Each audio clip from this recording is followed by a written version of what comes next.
I am Dr. Monica, working as Associate Professor in NIET Pharmacy Institute, affiliated to APJ Abdul Kalam University. The subject I am taking is Industrial Pharmacy 1 BP 502T code. In this, mainly I am taking the unit number 5, and that unit number 5 I have divided into mainly 3 modules. First module was cosmetics, second module pharmaceutical aerosols, and third module is packaging materials. So, in my previous session I have already covered up, that is module 1 cosmetics and module 2, that is pharmaceutical aerosols. So, in the last module today we will focus on the packaging material science. So, this is a module, third module which we are dealing with, that is packaging materials. So, in this case the contents in which we have divided the whole unit is the packaging material science. That is, first we will try to understand what are the packaging materials which are being used for our pharmaceutical products or pharmaceutical formulations. So, we need to highly focus on the packaging materials which we are going to use. Second thing, we will understand about the ideal properties of the containers. We will try to understand the types of containers which are being used for packaging, like glass, like plastic, like metals, rubbers. So, all these kinds of containers are being used for packaging of our pharmaceutical formulations. So, along with that, in the end we will try to mainly actually focus on the quality assurance part also, which are related to the packaging aspects. So, these are the contents which we are going to cover in module 3 of our unit 5, and in module 3 that is I have divided into 2 sessions. In first session I am taking the definition part of our packaging materials, their ideal characteristics. Along with that, 2 containers I will focus on, one is glass and second one is plastic. And in the second session I will like to focus on the other 2 types like metals and rubbers. Along with that, I will try to cover up the quality assurance part too. So, now starting with the packaging material science, first we need to understand the term packing. Packing consists of or enclosing an individual item. It covers up the that is formulations. In case if we talk about pharmaceutical preparations, pharmaceutical formulations are being packed into individual containers. That is what we call as packing is. So, the items or containers which are being used for the delivery purpose, that is also called packing. This operation is mostly done by hand or by machine. So, packaging can be automatic, can be semi-automatic, or it can be hand operated. So, packaging can be done by hand, can be done automatically, can be done by using semi-automatic machines. So, in that way, first we need to understand what packing is, and after that we need to focus on what we understand by the pharmaceutical packaging systems. Actually, the pharmaceutical packaging means the combination of components necessary to contain, preserve, protect, deliver a safe or efficacious drug product. Whatever formulations we have, all the formulations contain drugs, and that drugs must be safe and efficacious during its shelf life. When they are being stored, those drugs must remain safe, must remain efficacious, and that is why packaging play a very important role in case of that is pharmaceutical products. So that their expiration must not happen, they must not get expired till the expiry date, till their shelf life. They must remain safe, they must remain efficacious, and they must be available in that is high concentration. So, this is what is the role of packaging is. After that, we have 3 kinds of packaging material system, 3 types of packaging system. First packaging system is your primary system, second packaging system is your secondary package, and third packaging system is your tertiary package. Now, what we mean by that is primary package, secondary package or tertiary package? Primary package is the package which comes in direct contact of our formulations. Whatever formulations we prepare in the lab, those formulations are directly being packed within the primary package, made up of those package components and subcomponents that come in direct contact with our formulations, with our products. That is what we call as primary package, and we also need to label those primary package in case of pharmaceutical packaging. First primary, after that comes the secondary package. Secondary package are the packages which are actually being used to provide a safety guard to our primary package. It is defined as a packaging that lies outside the primary package but inside the tertiary package. So, it will protect our containers. Our primary package system will be protected by the secondary package systems. So, these are known as secondary. And what are tertiary package system? These are the package system which are being involved during the transportation part or during the shipment part, when we are going to transfer the product from one industry to the other industry. Then comes the role of our tertiary packages. So, understood that we have three kinds of systems. One is primary, second one is secondary, third one is tertiary. Primary comes direct contact with the product, secondary provides that is protection to our primary package, and tertiary are actually being used for the shipment or for the transportation part. When we are going to store our product in the warehouse, at that moment we require tertiary packaging. So, these are the types, and what ideal properties our that is packaging materials must have, as we are dealing with the pharmaceutical formulations. So, they must have lot of ideal characteristics. Until and unless they will not fulfill those characteristics, they will not be used to pack at least our pharmaceutical products. So, what they need to have? First thing, they must be able to protect our formulation from light.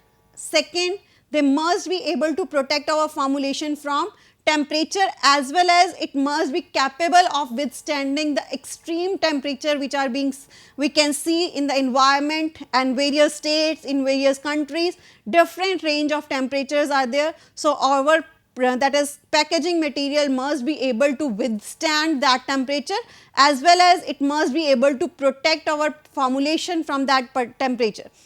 Third, protect from moisture. Whatever moisture is present within the environment, it must be able to give protection from that. It must be able to withstand the extreme humidities. After that, it must be able to protect from atmospheric gases, that whatever gases are being there within the environment, those gases must not be able to enter or must not be able to impact our pharmaceutical formulations. So, it must be able to protect from gases also, and as well it must be able to protect from the particulate contamination present in the air. The particles, the dust particles must be not be able to enter the formulation. So, our formulations must be protected against the particulate air, as well as microbial contamination. If any kind of microbial contamination takes place in our pharmaceutical products, that products must be discarded. So, those products cannot be used further. So, there should be no microbial contamination within our products, pharmaceutical products. So, packaging system must be designed so that they must not they must be able to protect our formulation from the microbes present in the environment. So, these kind of protection they must be able to provide to our formulation, as well as they must be able to protect the content from mechanical hazards, as product has to be transferred, has to be transported from one area to the other. So packaging materials must be able to protect our product from the mechanical hazards. Like, what are those mechanical hazards are? Like vibration, usually due to during the transportation which occurs, compression, this usually includes pressure applied during the packaging, as well as shock. Shock is such an impact or drops or rapid retardation. It must be able to protect from shock during transportation. It must be able to protect from puncture or penetration of any kind of sharp objects within the container. It must be able to protect from various losses or loss of content from the container. So, these kind of protections during the transportation part, it must be able to protect our content from the mechanical hazards like vibration, compression, shock, puncture, abrasion, etc. These kind of, that is, protections a packaging material must be able to provide. After that, it must be elegant in appearance. When we are going to sell our product in the market, the laymen are going to buy those products, so that it must give an elegant appearance to our products. Must be convenient and easy to use by the patient, must be cheap, as well as it must be economical in nature, and in the last, it must not react with the content. Our contents compatible package must be used. It must be biodegradable. We try to use such packages which are biodegradable. So, these ideal properties a package system must have. So, after that, in the previous slides I have told you about the packing, that is packaging systems, and what is pharmaceutical packaging, what are the types of package which we use like primary, secondary and your tertiary packages. And in the third case, I have discussed about the ideal properties a package must have, and now I will like to cover up few of the things regarding to material which we use for packaging is. On the basis of material of construction, packaging materials may be divided as glass, plastics, rubber, paper. So, these are the 4 kind of materials which are being used for primary, secondary, tertiary packaging. So, out of these, in this session I will just focus on the glass part and the plastic part. What kind of glasses are being used for packaging our pharmaceutical products, what are the quality control tests which we need to perform on the glass as well as on the plastic. So, in this session we will mainly focus on the glass and plastics. And if we talk about the glass containers, now we have seen lot of glass containers available in the market. Now, what are the advantages of glass containers are? Advantages are they have superior protective qualities, they are economical, they are readily available in a wide variety and shapes, sizes, and as well as they are inert, impermeable, strong. They have all the ideal characteristics a particular container must have. It has been approved by FDA and it does not deteriorate with age. With age, it will remain stable. So, these are the main ideal characteristics a container must have, and glass has all those characteristics which a container suitable for pharmaceutical product must have. So, along with that, but few disadvantages what glass have is, that is they are heavy weight as well as they are fragile. So, these two that is disadvantages glass faces, that either they are fragile or they have heavy weights. If we sell those products, the containers are heavy in bulky. And now these were the two disadvantages. Except those, they have lot of ideal properties which they are having for, and they are highly suitable for our pharmaceutical product. Now, how our glass containers are being manufactured, how we manufacture our glass containers are the main four manufacturing techniques are being used for preparing or manufacturing glass container is, first one is blowing, second one is drawing, third one is pressing, and fourth one is casting. So, what 3 things which are used for manufacturing of glasses? Blowing, drawing, pressing and casting. Now, blowing is that you first what you need to do is you have to take the glass material, you have to melt that glass materials, and once you have melted that glass materials, what you will do, that you have to that is pass a compressed gas through the molten glass. Once you have melted the glass, you will pass the compressed air through the glass, and that glass will move towards a mold, mold having a cavity, and will acquire the shape of a mold. So, compressed gas is being blown on the molten glass into the cavity, of a mold. So in that way it will take a shape of a mold when it will be cooled after that.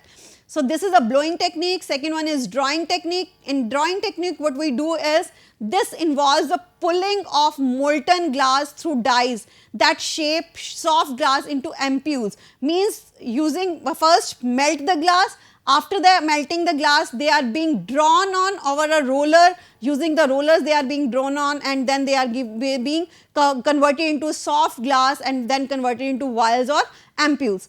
Third technique is your pressing. In case of pressing, what you need to do is, the glass is formed by use of mechanical force which presses the forces that the molten glass against the that is right of a mold. So pressing is being done to generate like that is glass containers which are having like test tube shaped glasses that is containers are being prepared using the pressing technique. So after that, casting technique. In this case the force of gravity or centrifugal force is being used to initiate the formation of molten glass into the mold cavity. So ultimately the shape of the glass is being taken up by the cavity or by the mold. Whatever mold we are going to use, that mold will actually provide the that is shape to the container. So mold is very much important in case of manufacturing of glass containers.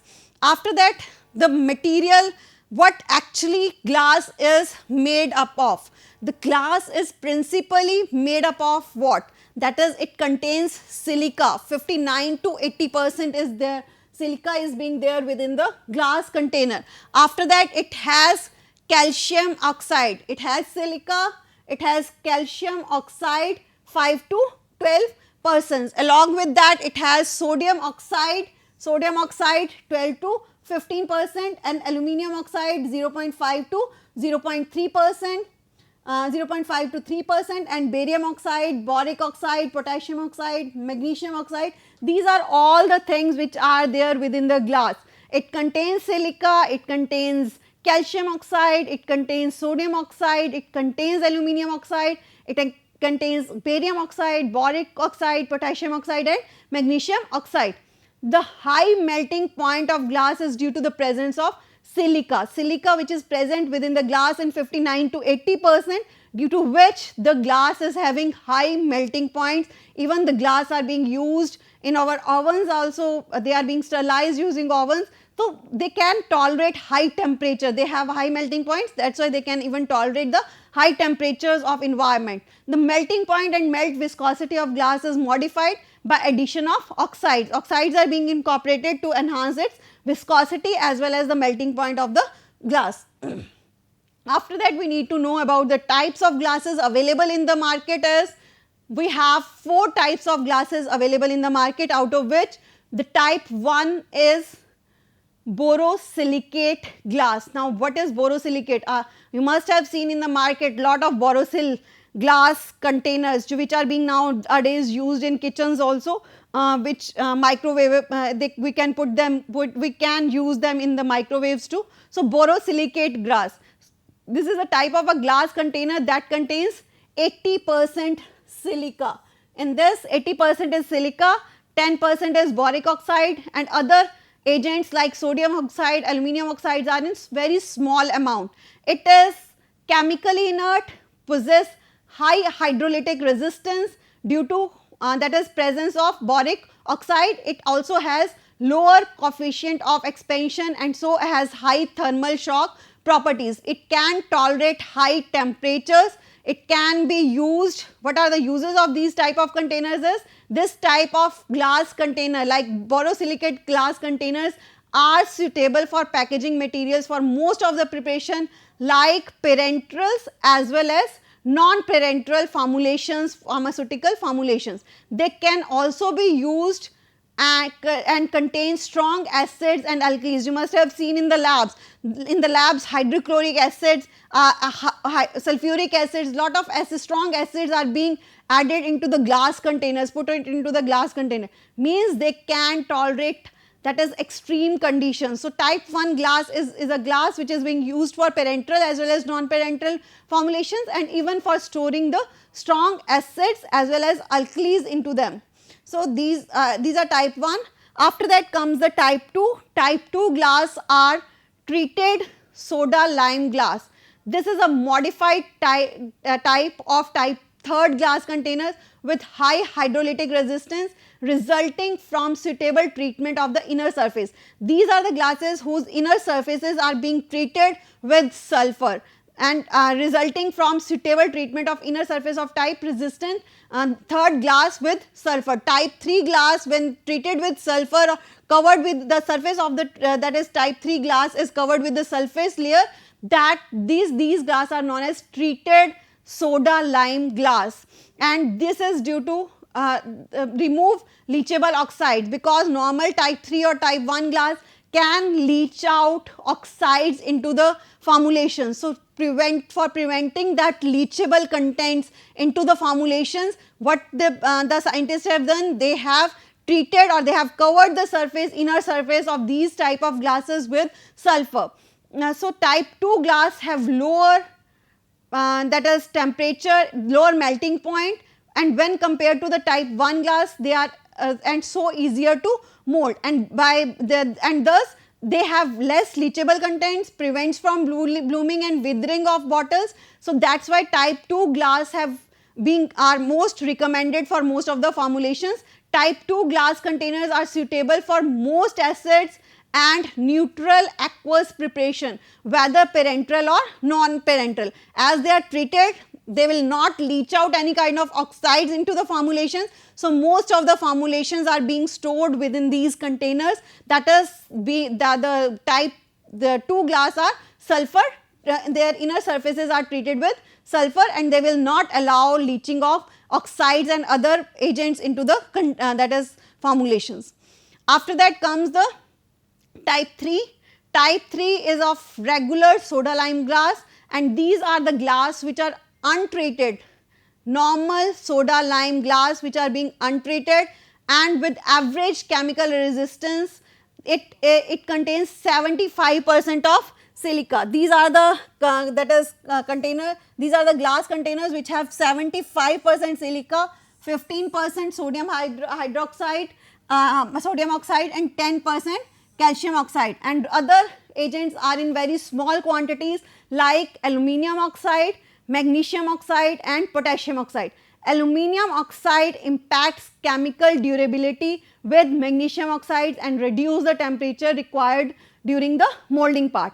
Uses of type 3 glass, they are used for packaging material for parenteral products and powders for parenterals. They used in packing known aqueous preparation and powders. After that, type 4 or non-pharmacopoeial general purpose soda lime glass.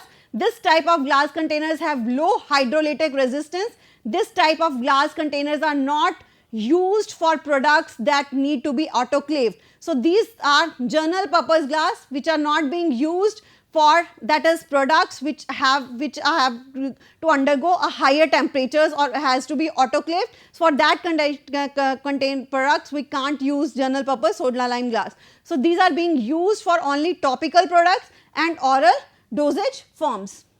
After that, evaluation part, how we can evaluate our glass containers. We can do various tests like powder glass test, we can go for Hall container test, water attack test, hydrolytic resistance test and arsenic content test we can perform on our glass containers. What we need to do is, first main thing which we need to note down for the glass containers, that is they must not be able to leach out contents into our formulation. So, understanding that thing, leaching, we have to evaluate that those containers must not leach out. For that we can go for powdered glass or whole container test.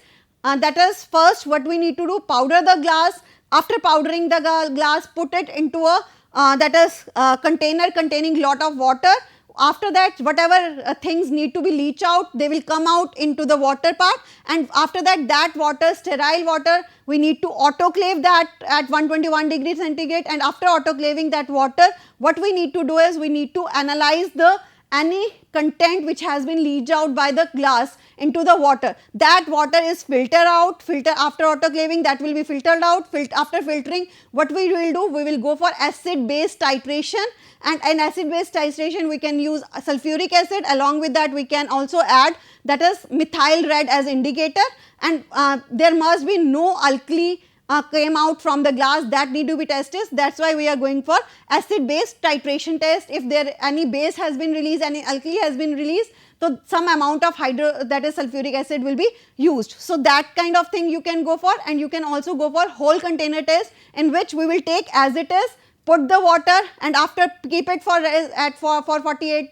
hours, and after that whatever water is there, filter out it and titrate it with the acid. So, as in that way we can evaluate our glass containers. Plastic containers are also available in the market. They are easy to manufacture, available in various qualities. They are free from various kinds of leaching problems, and disadvantages that leaching of plastic additives in the product may lead to change in pH of the formulations. So, discoloration, degeneration can occur due to the plastic containers. Commonly used plastics are polyethylene, polypropylene, polyvinyl chloride, and less commonly used are polymethyl methacrylate, polytrifluoride, and polyethylene tetrathalate, aminoformaldehydes, and polyamides.